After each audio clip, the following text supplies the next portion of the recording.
Yes, webale kubanga okyagoberera yonna gy'osinzira okubanga gy'otulabira atannaba kubanga osubscribinga kikole tubeere nga ate tutambula ffenna we twogerera nga nabe agudde mu palamenti y'eggwanga erya Uganda oluvannyuma lwa Leader of Opposition Honorable Joel Ssenyonyi okuvaayo n'ayanika ekituufu ekiri emabega wa ssente ezaagabiddwa.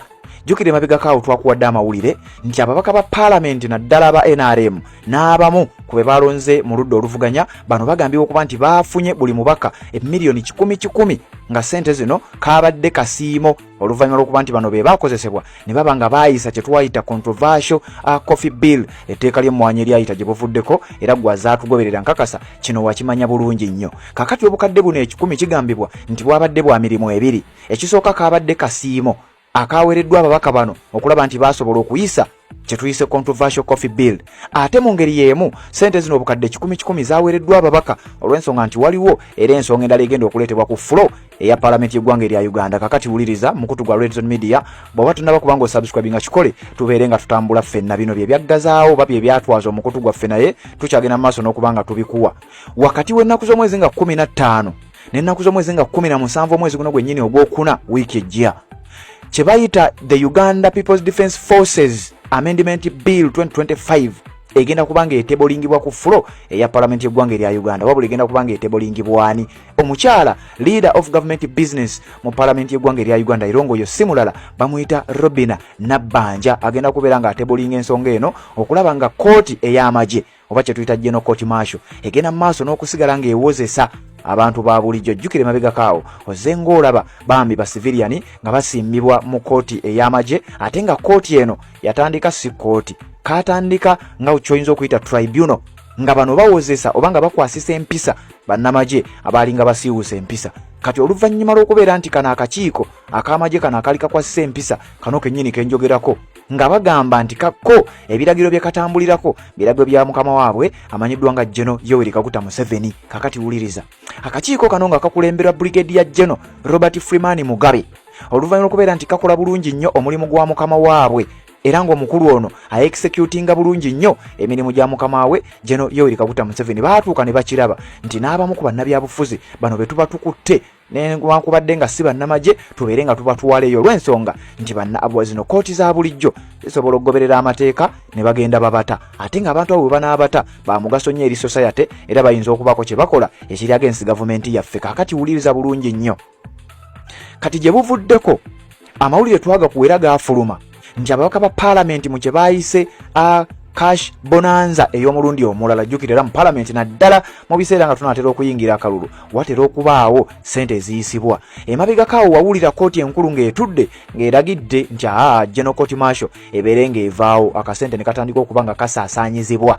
Kakati we twogerera obukadde 10 ezawereddwa kumpi buli mubaka wa palamenti kigambibwa nti kaabadde kasiimo ak'okulaba nga babasiima baasobola okuyisa etteeka ly'emmwanyi. Ate mu ngeri y'emu nga bwe nkugambye ne baba nga babateekateeka era nga babategekera nti akasente kano ke kasaala kaabwe oba akasiimo kaabwe in advance okulaba nga bagenda kuyisa kye bayise UPDF Act Amendment Act eya 2025. Ababaka ba palamenti nga saawuddeemu abali ku ludda oluvuganya abamu ko naabo abaviira ddala mu kibiina ekya NRM palamenti bagifudde empuku ey'abanyazi gwa mpuliriza. Kakati wuliriza bulungi nnyo okusinziira ku document gye njagala okubanga nkuwa bibadde bikyali bwe bityo nga ssente ezo obukadde 10 zimaze okubeera nga ziweebwa ababaka ba palamenti abamu nga baatuuse n'okuzikima ekiro ku kizimbe kya palamenti ne tuba nga twasobodde okulaga obutambi obwo okusinziira ku Leader of Opposition. Kakati wenjogerera waliwo ekiwandiiko ekifulumye era ng'ekiwandiiko kino Joel Ssenyonyi akifulumizza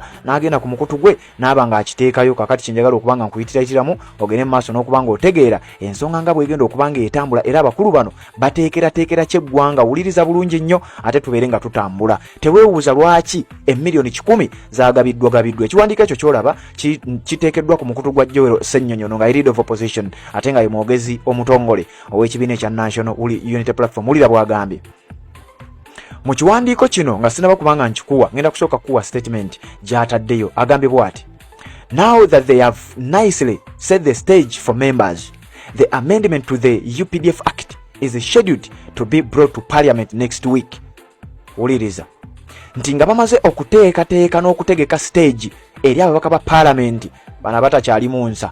Kaakati we twogerera enkyukakyuka ezaagala okuleetebwa mu kyetuyise UPDF Act essaawa yonna zireetebwa kubanga zitegekeddwa mu wiiki ejja okubeera nga zitebolingibwa ku palamenti y'eggwanga erya Uganda. Kakati njagala kuyitira mu kiwandiiko ekyo kyolaba ekipapula kye nkuteeredde ate tutambule. Bagamba nti ADM /15/01 Prime Minister Republic of the Republic of Uganda Office of the Prime Minister ng'ennaku z'omwezi 10 omwezi ogwokuna 2025 lwe lunaku olwajjo. Right Honorable Speaker Parliament of Uganda Kampala kino nno Nabbanja kyagenda okusoma. Uliriza. Statement of business by the leader of government business.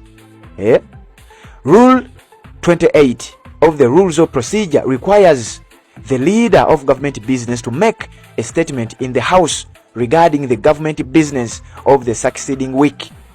I am therefore submitting the following government business for the succeeding week, 15th to 17th April 2025. Nti Madam Speaker oba Mr. Speaker, njagala okusabumitinga era okuwa ensonga eno government y'eggwanga erya Uganda gye nkolera nze nga Nabbanja gyesobodde okubanga etuukako era mu wiiki eno wakati w'ennaku z'omwezi nga 15 ne 17. Wuliriza. The Uganda People's Defence Forces Amendment Bill 2025 era n'asembyayo nti ayibege tu submit. Bagenda ku submitting ensonga eno bagitebolinge ku fulo. Kiba kitegeeza nti essaawa yonna ogenda kuwulira nga ate batandise okubeera nga batandika okuyisa awagira n'atawagira. Naye ebyafaayo bya palamenti y'eggwanga erya Uganda bitulaga tewaliiwo kiteeso kyali kireeteddwa ne batandika okuwanika emikono awagira n'atawagira. Ekibiina kya NRM ne kitayisaawo nsonga gye baba baagadde kuyisaawo. Kakati gwampuliriza, genda mu comment section ombuulire okkiriziganya na kino era oyinayo essuubi okulaba nti UPDF Act Amendment olowooza enaayita oba teeyite.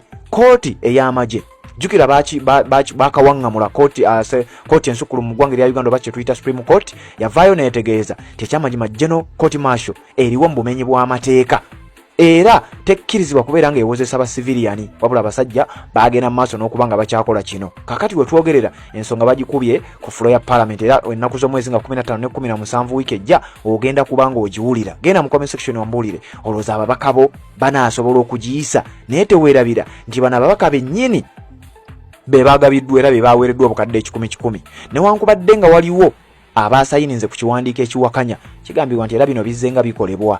Bangi baasayininze kyokka ng'ate okusinziira ku information etambula mbu ng'ate ssente baamaze ozikwata.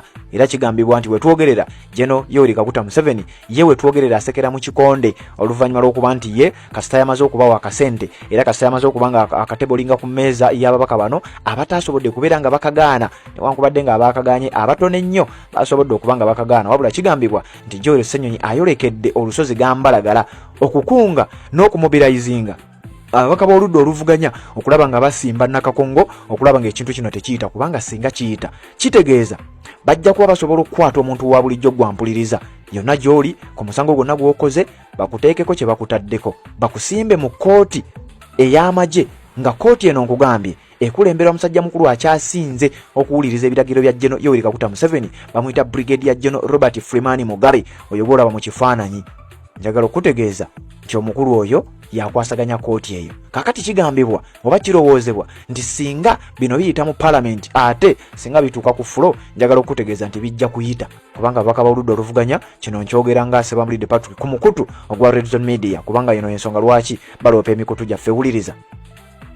Kooti eno singa enaaweebwa olukusa era ne kigenda mu gazeti ne kigenda ne mu constitution y'eggwanga erya Uganda as amended bwe bajja tugamba nkulayirira buli muntu yenna nga naawe ampuliriza mwoli bona amala okukwatibwa n'oteekebwa emabega w'emitayimbwa bagenda kukuvunaanira mu kooti eno ey'amagye naddala ggwe munnankyukakyuka. Era singa bakuvunaanira mu kooti eno kkiriza obagaana kitegeeza ebiragiro bijja kuba biva gye binaaba biva. Kyokka kooti za bulijjo zo zitera okuba n'ensonga egoberera amateeka era ne baba nga basala emisango ku nsonga oba nga basinziira ku nsonga entuufu ze balina okuba nga basinziirako. Obukadde 10 mu cash bonanza bwe baagabidde ababaka ba parliament aba NRM ko n'abamu ku abo ab'oludda oluvuganya njagala okutegeeza nti impact etandise okuba nga ekola. Twavaayo ne tukutegeeza nti ssente ezo kaali kasiimo eri ababaka bano okulaba nga basobola okuyisa kye twayise controversial coffee bill wabula kati we twogerera ate kafuuseemu ekintu ekirala nti era gwe musaala gwabwe okulaba nga bagenda kuyisa kino.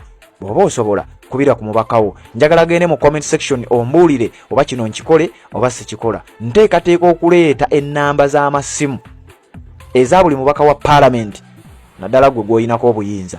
Njagala ogende mu comment section owandiike mubaka ki gwe wandyagadde okuba nga nkuleetera, kubanga ennamba z'ababaka ba parliament bonna abatula mu parliament y'eggwanga erya Uganda zonna nzirina wano ku Red Zone Media, nsobola okujja n'enzibawa kubanga waliwo eyaŋŋambye twetaaga okontakitinga ababaka bano aba parliament, naye simanyi oba munakkiriza oba abamuzeetaaga. Jjukira nkugambye ennamba esinga kuba NRM baakutte dda sinakindi bonna baakutte dda ssente zino. N'abamu ku abo ab'oludda oluvuganya bagambibwa okuba nti newankubadde abamu baavuddeyo ne basayininga kye baasayininze ekiwandiiko, kigambibwa nti nabo bangi mu b'oludda oluvuganya abagambibwa okuba nti baakutte ssente zino. Kaakati njagala kutandika kampeyini eno era njagala kusimbula wano wennyini nga ensonga njijja mu comment section yammwe. Mumbuulire ennamba z'ababaka ba parliament nzibasomere, oba genda mu comment section wandikamu erinnya ly'omubakawo. Njagala kubanga ate gye bujjako mbaleetera ennamba z'ababaka bano osobola okumukoonako n'omutegeeza nti ssebo bino bye mugenda okukola tubyagala oba tetubyagala. Red Zone Media kwoli webale kubanga okyagoberera, bw'oba tona subscribe nga kikole tubeere nga tetutambula ffenna. Kwata kade aka notification kakuyambako okubeera omu ku abo abasooka okumanya singa tuba nga tutaddeyo ensonga yonna, then nkomewo ate ne updates endala. Ngaz'obufumbo olina omwami naye ng'akutawaanya, olina omukyala ng'akutawaanya, bajja ne bakwagalako ne bagenda. Gwe alina ebizibu mu byenfuna nga ssente zikuyita mu ngalo, wooteeka ssente zifa bufi b'owola tebazza. Gwe aloota ng'ogwa mu nnyanja, gwe alumizibwa omutwe nga guganye okuwona, naawe aloota ng'ebintu bikozesa ensonga z'obufumbo. Nina ekifo ku mugga awali amayinja wennyambulirako ebisiraani, ekikwa, ekifiiriza, omudibo, obutaganja, obutaweebwa. Nzijanjaba abantu ab'enzikiriza zonna, nsiŋŋaanibwa njeru ku lw'ejjinja. Gwanjagala kuba ku nnamba yange eyo, naawe ali ewala ennyo yita ku WhatsApp.